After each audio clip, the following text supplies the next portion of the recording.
name is Heather Davis, and today I'm going to talk about The Raven by Edgar Allan Poe. So the content of what I'm going to talk about today is first I'm going to start off with his biography.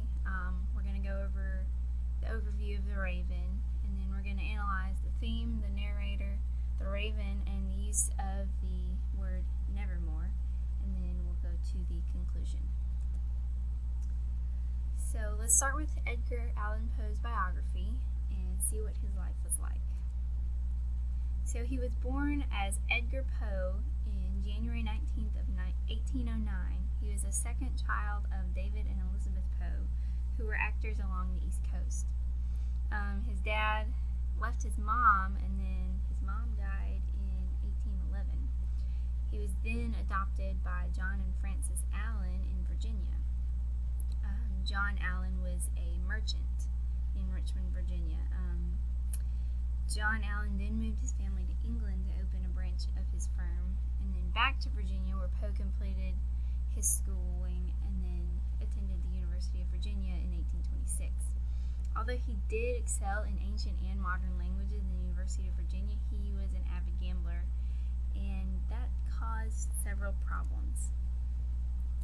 His stepdad wouldn't pay his gambling debt, so he left to Boston, where he published his first book, Tamerlane and Other Poems, in 1827, and then he joined the army as Edgar A. Perry. To keep himself afloat, he submitted stories to newspapers and eventually landed a job as an editor. He moved in with his aunt and then married his wife Virginia in 1836. Unfortunately, alcoholism made him resign from the Messenger, where he was the editor, and then he published many other works before he was editor at Graham's Ladies and Gentlemen's Magazine. Unfortunately, his wife burst a blood vessel, and then her health started to decline. Eventually, his health started to decline, and he had to resign from his post there. 3 years after he resigned from Graham's due to his health, he published The Raven in 1845. He was a very popular author until he was supposed to be presenting one of his new works. Instead, he used one of his earlier works called Al-Araf in a public reading. He blamed that on being drunk, and then eventually in 1849 he got really drunk one day and then passed out, and then they brought him to the hospital, and his official cause of death was congestion of the brain. So let's go over what The Raven is essentially about.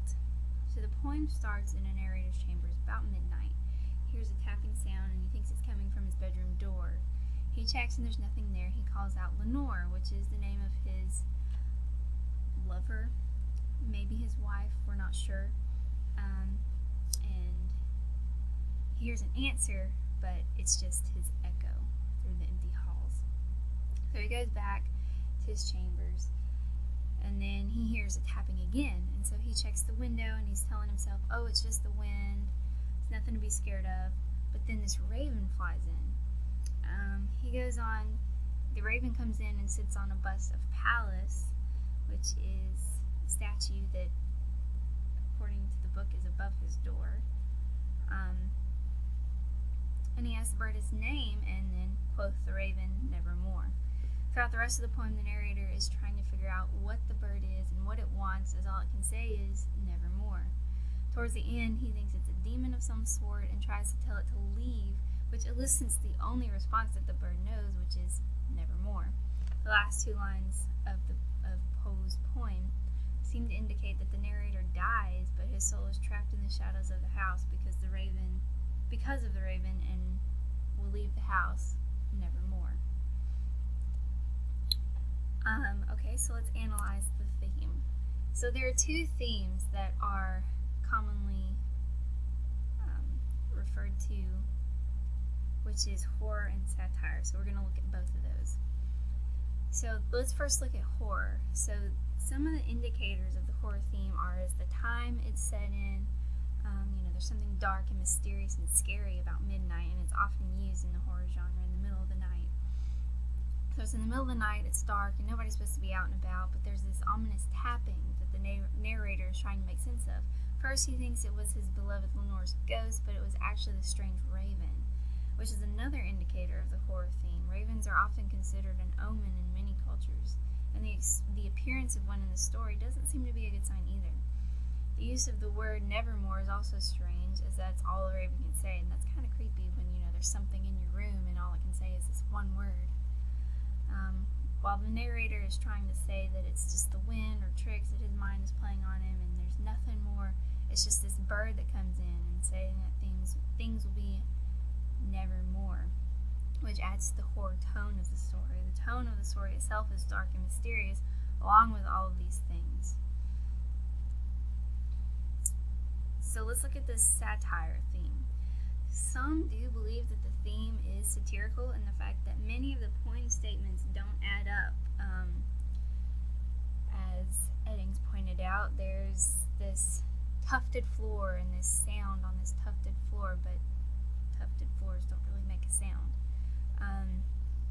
Another example is birds can't talk, yet we find that this raven keeps saying nevermore on several occasions. Another satirical theme is the narrator talks himself, trying to reason that there's nothing to be afraid of, and according to Dennis Eddings, like many other satires, masquerades as a product of its narrator, and its absurdities are the means of revealing the error of the narrator's ways. He thinks that because the narrator is slowly losing his mind, that it's a parody or a satirical poem about fear pushing a person to insanity. So let's analyze the narrator. As the reader goes through the poem, some despair is sensed from the narrator. First, when he thinks someone has come to visit him, and then when he cries out for Lenore, the reader sees that he desperately wanted it to be his dear departed love, Lenore. Unfortunately, it's not her. Throughout the rest of the poem, he's overcome with this loss of her, and he slowly goes mad with the talking raven who only speaks this one word, nevermore. The word itself shows the despair of the narrator as his will to see his love, Lenore, is nevermore. The narrator also says, on the morrow he will leave me. This also shows despair, as though the narrator has a visitor, but he's sad that the visitor will just leave him, just like everything else has.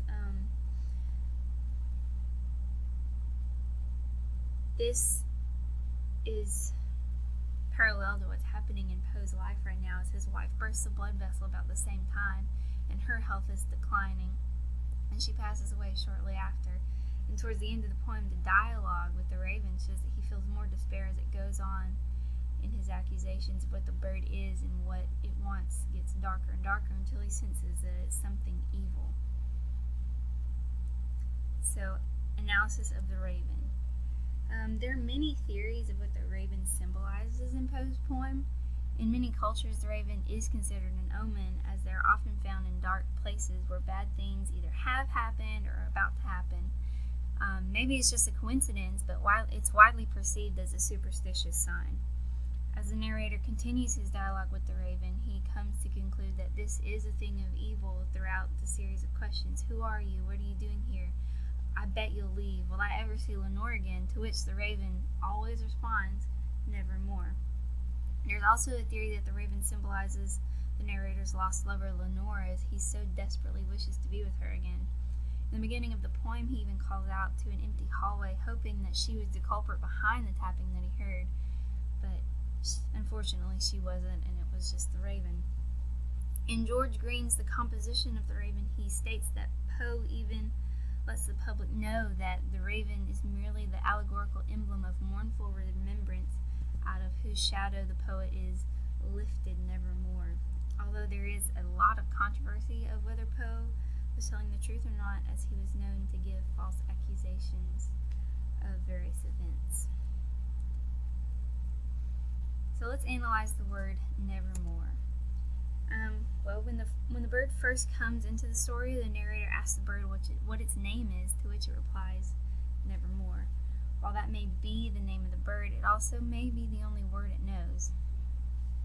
However, considering the analysis of the raven I just talked about, the reader may conclude that the name isn't nevermore, but its reason or meaning is nevermore. Throughout the poem, that's the only word the bird seems to be able to say. Also, throughout the narrator's series of questioning The raven continues to respond with nevermore, but what will be nevermore? The raven, Lenore, the narrator himself? When the narrator tells the raven to leave and it again responds nevermore, the reader speculates that the bird is here to stay and that it means something more sinister than a random bird flying in the window.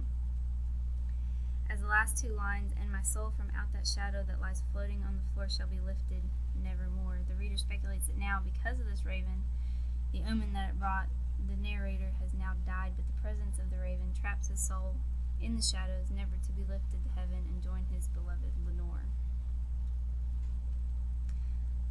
So, in conclusion, we do see that Poe's writings are very mysterious and they have many meanings, and honestly, it's really just up to the reader as to what his poems actually mean.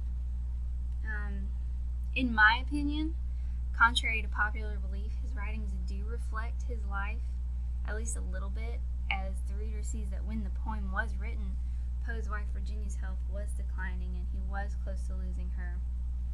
And throughout this particular poem, the reader sees Poe's despair of his lost love and his longing to have her back as the narrator cries out for his love Lenore, hoping that she is the midnight visitor, and also when he exclaims the raven will just leave him again, just as everybody and everything else has left him, which alludes to his loss of Lenore, or in Poe's case, the loss of his wife, or her declining health and his loss of ability to do things with her.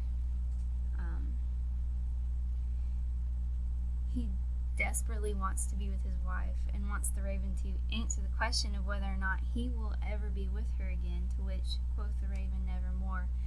And I really do think that Poe's writing of his poem The Raven is his exploration of, I'm by myself, my wife is in poor health, are we going to be together again? Where is she? Why is this happening? And are we going to be together? To which his apparent response is nevermore. He's realizing that he might not ever be with her again.